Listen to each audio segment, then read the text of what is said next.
वांगे यांचा अर्जुन आणि रुबाब सेमीसाठी 5 रनांचं समालोचन करताना 200 रुपये बक्षीस आणले. बॅड लक नशिबानं साथ नाही दिली भुंगाची. छकडा मोडलाय.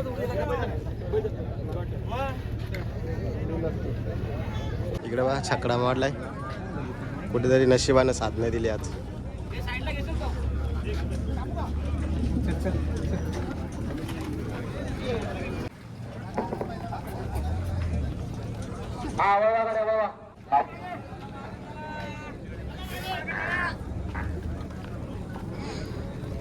हे जे ज्यांचं लवकर गट आहेत ते नंदी मैदानामध्ये दाखल झालेत. अजून काही ज्यांचे उशीर आहेत ते होतील थोड्या वेळाने. नक्कीच घोटचा सर्जा मथुर सर्व नंदी येणार आहेत. आता जेवढे दाखवले तो पार्ट 1 होता. तर नक्कीच पुढचा पार्ट येईल. त्याच्यासाठी नक्कीच आपल्या चॅनलला सबस्क्राईब करून ठेवा. तर सर्व व्हिडिओ आणि शेवटपर्यंत जे अपडेट आहेत ते आपल्या चॅनलवर नक्कीच येतील. तर धन्यवाद. सबस्क्राईब केलं नसेल तर सबस्क्राईब करा. भेटू आपण आता पुढच्या व्हिडिओत. Manoj diary blog.